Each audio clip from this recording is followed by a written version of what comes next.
Shalom Bapak Ibu, hari ini kita berjumpa kembali. Kita bersuka cita di dalam keadaan apapun juga Tuhan menyertai hidup kita.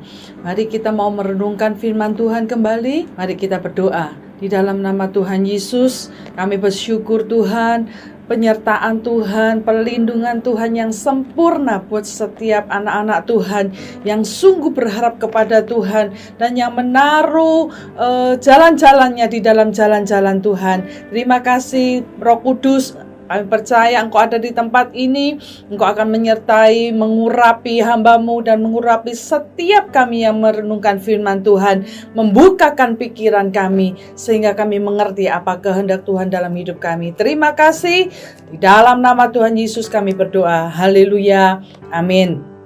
Bapak Ibu Saudara sekalian, hari ini kita akan merenungkan bagaimana kita menjadi orang yang berkenan di hati Tuhan. Bapak Ibu, kita semua tahu banyak orang yang dipilih oleh Tuhan, termasuk kita, dan kita semua adalah orang-orang pilihan Allah. Amin. Yang percaya katakan amin. Haleluya. Daud juga adalah seorang yang dikasihi oleh Tuhan dan yang dipilih oleh Tuhan. Dia adalah orang yang dekat kepada Tuhan. Di dalam segala kondisi apapun juga, kasihnya kepada Tuhan selalu bertambah dan selalu dinamis. Bapak Ibu tahu bahwa dia bukan hanya hidupnya di puncak kejayaan, tetapi kondisinya dia juga ada di dalam keadaan yang rendah, serendah-rendahnya, sampai di bawah nol mungkin. Ketika hidupnya jaya, di dalam hidupnya di dalam kerajaan yang besar, dia pun masih terus menyembah Tuhan, mendekatkan diri kepada Tuhan. Dan di dalam kondisi yang rendah pun, saat itu dia dikejar-kejar oleh Saul, dia akan dibunuh, dan apapun juga yang dia alami, dia terus mencari Tuhan. Kasihnya kepada Tuhan tidak pernah luntur, dan dia tidak pernah kecewa kepada Tuhan. Sampai satu kali pun di dalam kondisi yang sangat bahaya, sampai satu kali dia mengambil keputusan. Dia berpura-pura menjadi seorang yang kurang waras saat itu. Dia pun saat itu dalam kondisi seperti itu. Di saat itu pun juga dia tidak pernah meninggalkan Tuhan. Mari kita mau belajar apa rahasia Daud sehingga dia bisa menjalani semua keadaan kehidupan yang tidak menyukakan, juga yang menyukakan.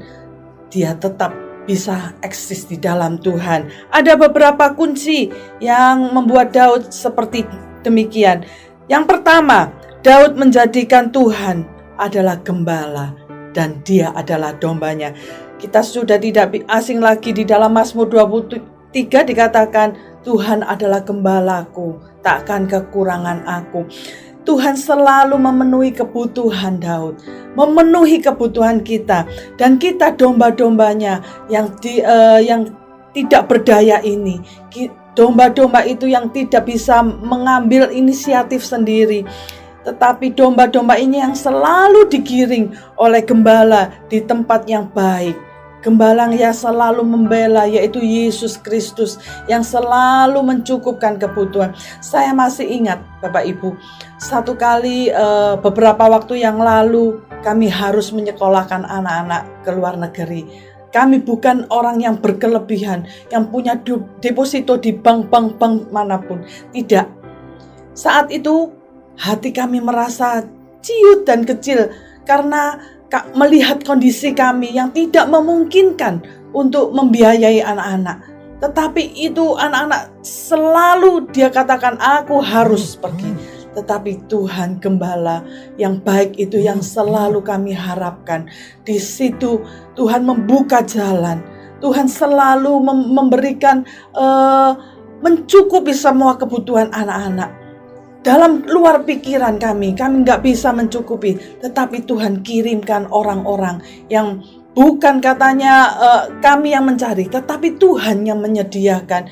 Itu sampai saat ini kami merasakan benar Tuhan adalah gembala yang baik. Dia yang memberikan, mencukupi semua kebutuhan kita ketika kita sebagai domba-dombanya selalu mengandalkan dan berharap kepada Tuhan. Seperti Daud pun, dia selalu mengandalkan Tuhan dalam keadaan apapun juga. Dia katakan, Tuhanlah gembalaku yang baik. Yang kedua, Daud mengejar hubungan dengan Tuhan, selalu mengejar hubungan yang baik dengan Tuhan. Mari kita baca di dalam Mazmur 63 ayat 2. Dikatakan, ya Allah, Engkaulah Allahku, aku mencari Engkau, jiwaku haus padamu, tubuhku rindu kepadamu, seperti tanah yang kering dan tandus tiada berair. Demikian dia gambarkan bahwa dirinya ini tidak berguna apa-apa kalau bukan Tuhan yang membuat segala sesuatu di dalam hidupnya.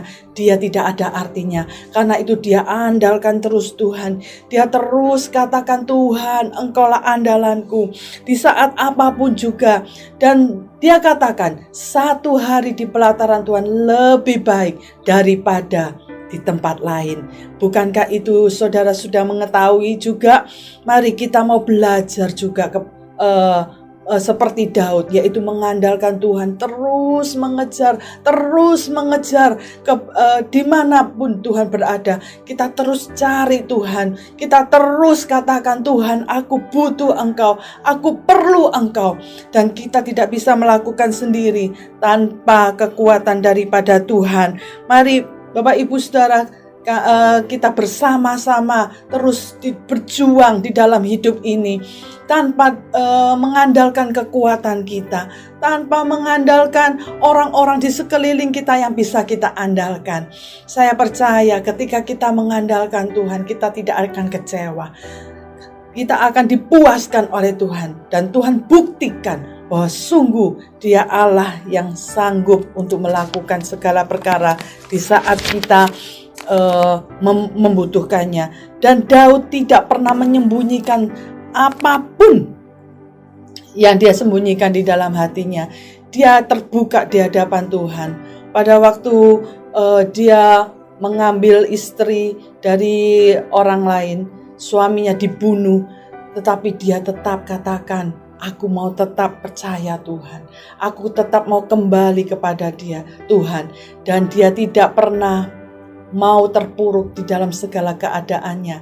Dia terus bangkit dan terus mengejar Tuhan. Yang ketiga, Bapak Ibu Saudara sekalian, rendah hati, berserah, taat kepada Tuhan. Mazmur 34 ayat 18. Mari saya bacakan Mazmur 34 ayat 19. Tuhan itu dekat kepada orang-orang yang patah hati, dan Ia menyelamatkan orang yang remuk jiwanya. Dikatakan di sini Daud adalah orang yang rendah hati, yang terus mencari Tuhan. Bapak Ibu Saudara masih ingat ya, waktu dia mengambil istri dari panglima perang tentaranya, yaitu dia adalah orang yang rendah hati. Ketika Nabi Nathan mengingatkan dia, kamu sudah bersalah bahwa kamu sudah mengambil istri orang, dia bukan dengan kekuatannya, dengan otoritasnya menghancurkan Nabi Nathan, tapi dia sungguh-sungguh saat itu dia merendahkan diri di hadapan Tuhan. Dia katakan, aku sudah bersalah Tuhan, dan dia mau kembali kepada Tuhan. Itulah sikap hati Daud yang rendah hati, yang mau mengakui kesalahannya kepada Tuhan. Dia tidak sombong. Mari Bapak Ibu, kita juga belajar untuk selalu rendah hati. Mungkin ada orang-orang yang mengingatkan kita akan kesalahan kita. Jangan kita mengatakan, siapa kamu, siapa aku. Mari kita mau katakan, aku adalah ciptaan Tuhan, dan aku harus sungguh-sungguh rendah hati di hadapan Tuhan. Mari, yang kedua, dia berserah kepada Tuhan.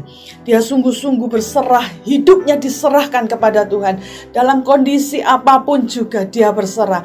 Di dalam bahaya, di dalam keadaan yang baik, pun dia serahkan kepada Tuhan. Satu kali waktu dia dikejar-kejar oleh Saul akan dibunuh.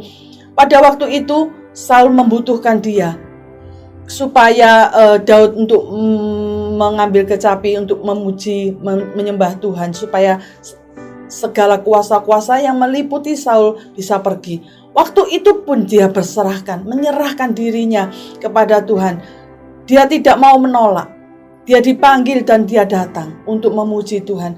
Dan ketika itu juga iblis bekerja untuk menghancurkan dia.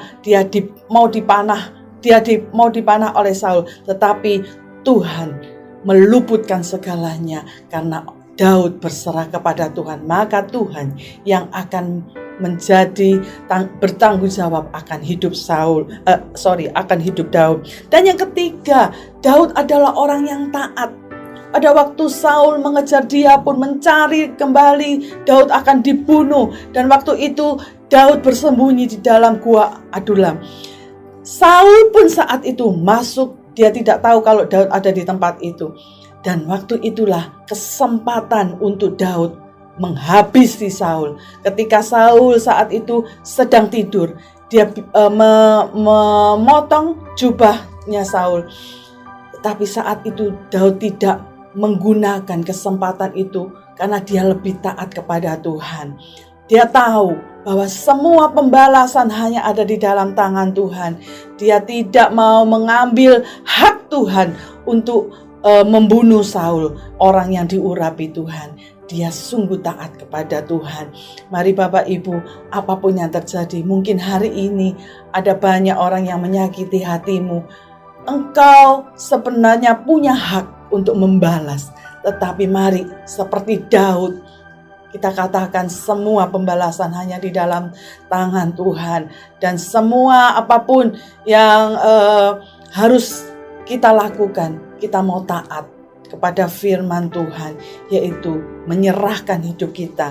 Kita mau rendah hati dan kita mau taat kepada Tuhan. Firman Tuhan itulah yang menuntun hidup kita supaya kita sungguh berkenan di hati Tuhan, memenangkan hati Tuhan. Sehingga apa yang terjadi, Bapak Ibu Saudara sekalian, kita tahu bahwa Mesias datang melalui keturunan Daud. Berarti Daud sangat-sangat menyukakan hati Tuhan. Daud sangat-sangat menyenangkan hati Tuhan. Dan Tuhan melayakkan keturunan Daud untuk menurunkan Mesias. Mari Bapak Ibu, saya tidak perpanjangkan renungan firman Tuhan ini, tetapi mari kita sungguh-sungguh merenungkan apakah hidup kita sudah berkenan kepada Tuhan. Apakah hidup kita sudah menyenangkan Tuhan seperti Daud. Di dalam kondisi apapun juga dia tetap memegang Tuhan dan dia tidak mau lari. Walaupun dia jauh dari Tuhan, tapi dia selalu kembali kepada Tuhan dan terus mencari Tuhan. Terpujilah nama Tuhan. Mari Bapak Ibu kita berdoa supaya Roh Kudus terus bekerja di dalam hidup kita dan firman Tuhan terus bertumbuh. Mari kita sama-sama berdoa. Terima kasih Tuhan. Kami mau belajar seperti Daud Tuhan. Di dalam kondisi apapun juga Tuhan. Mungkin saat ini kondisi kami juga terpuruk Tuhan seperti Daud yang sudah pernah berzina Tuhan. Apapun yang terjadi, Daud tetap kembali, tetap mengaku kepada Tuhan. Mungkin ada di antara kami juga Tuhan melakukan dosa di hadapan Tuhan yang menjadi kekejian buat Tuhan. Tapi kami mau katakan, kami mau kembali kepada Tuhan. Kami mau rendah hati. Kami mau menyerahkan hidup kami dan kami mau taat kepada Tuhan. Supaya hati Tuhan disukakan melalui hidup kami. Kami sungguh-sungguh berkenan di hadapan Tuhan. Dan nama Tuhan dipermuliakan. Terima kasih Tuhan. Urapi kami, berkati setiap kami Tuhan. Terima kasih, kami juga tidak lupa berdoa buat bangsa dan negara kami. Kami terus bawa Tuhan. Apapun yang terjadi, inflasi ataupun apapun Tuhan, kami tetap percaya semua Tuhan yang mengendalikan negara ini Tuhan. Bawa pemimpin-pemimpin kami Tuhan untuk sungguh-sungguh takut kepada Tuhan. Dan hikmat-Mu itu turun buat setiap pemimpin-pemimpin kami di negara ini Tuhan. Sehingga negara ini menjadi tenang Tuhan, apapun yang terjadi. Terima kasih, kami berdoa buat gereja kami Tuhan. Kami tetap percaya gereja ini ada di dalam tangan Tuhan. Gereja Imamat Rajani akan terus dipakai oleh Tuhan untuk mencari jiwa-jiwa, dan gereja ini berdampak buat semua orang, sehingga nama Tuhan sungguh-sungguh diagungkan, dimuliakan. Kami menjadi orang-orang yang percaya kepada Tuhan, bukan cuma percaya, tetapi sungguh-sungguh melakukan firman Tuhan. Terima kasih Tuhan, kami berdoa buat setiap kami yang mengalami kesakitan, yang mengalami kesusahan, keputusasaan. Tuhan, berikan kami pemulihan di dalam hidup kami. Terima kasih Roh Kudus yang selalu ada menolong hidup kami. Terima kasih Roh Kudus. Kami percaya kami kuat bukan karena kekuatan kami, karena Yesus yang menjadi kekuatan, gembala kami yang baik.